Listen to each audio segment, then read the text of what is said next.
So successful has it been that it's still in production? 2,500, did you tell me, Bob, when we were discussing this? I mean, this has been a workhorse and a staple for a long time, and there's a lot of different agencies now that use this particular aircraft because it is so good at what it does.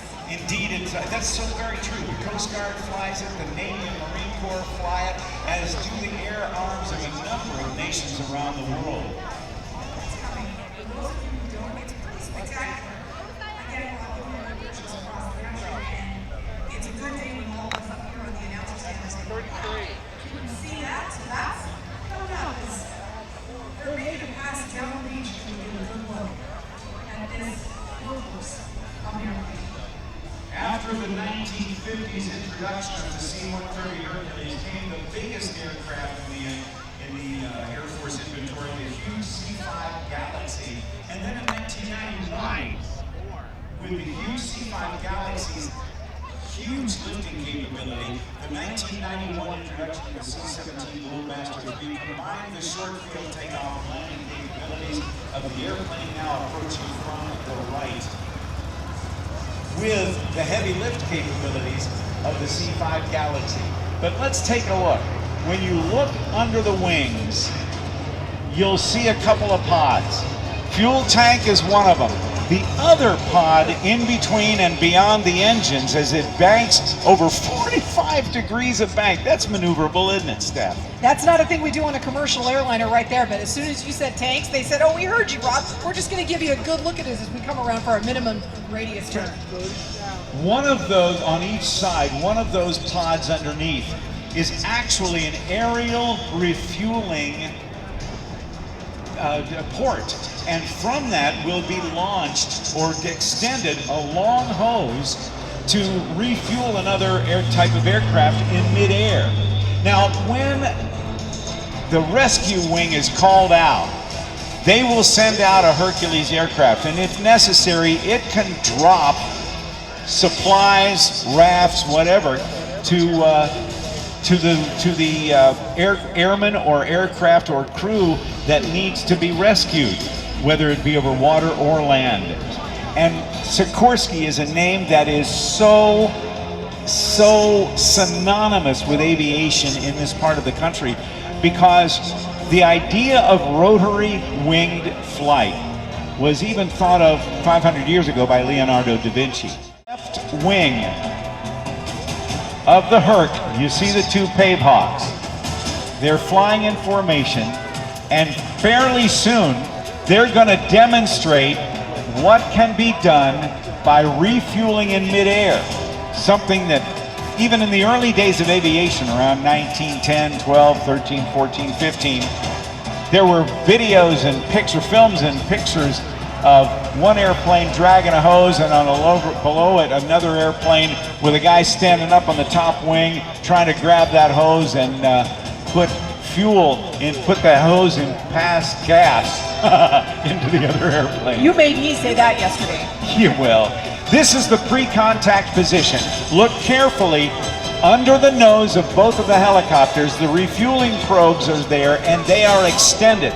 We're really in close. Take a look. This is really fantastic.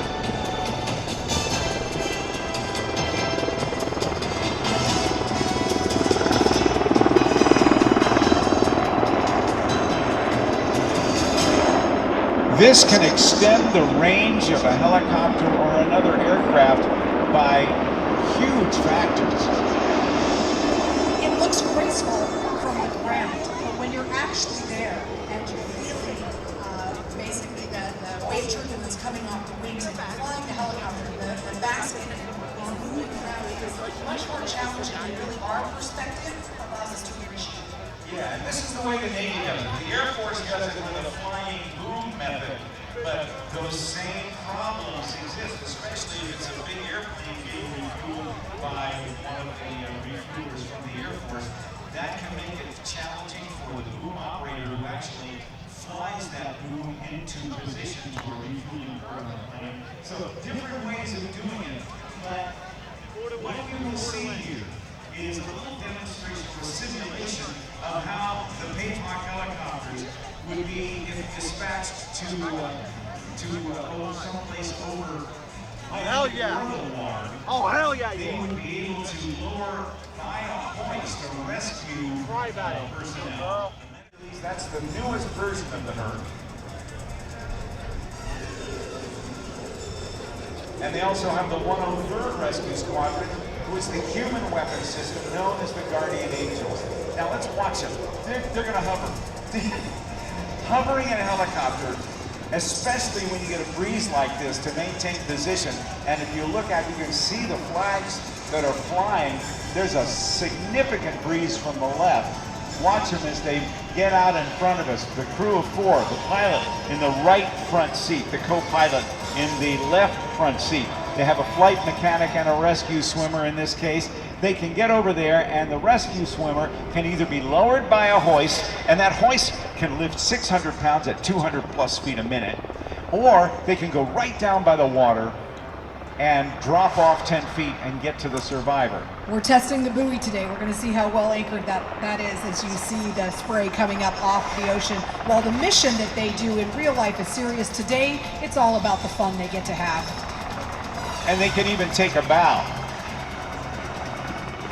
That is an Aaron Fitzgerald Red Bull helicopter closing maneuver that we love to see.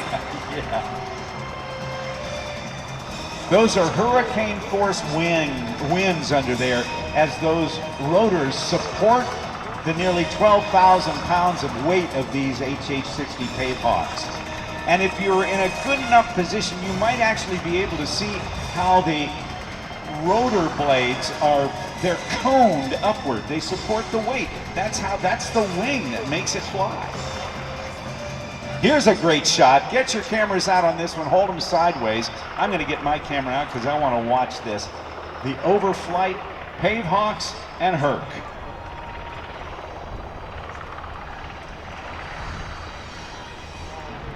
There's the bow, and off they go.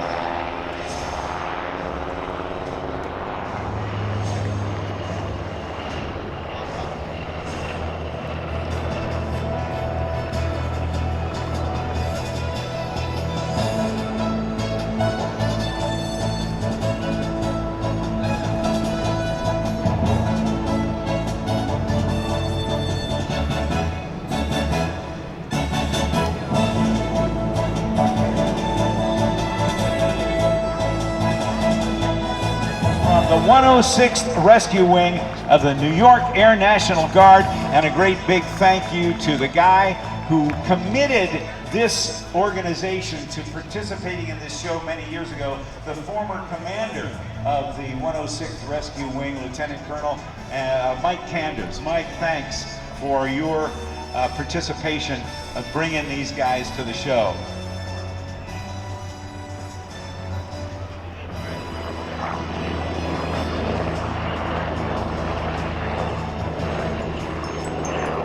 A big thank you to our title sponsor, Bethpage Federal Credit Union, as well as our presenting sponsor, Newsday. Our radio station sponsor is Connoisseur Media Long Island, Walk 97.5, K-Joy 98.3.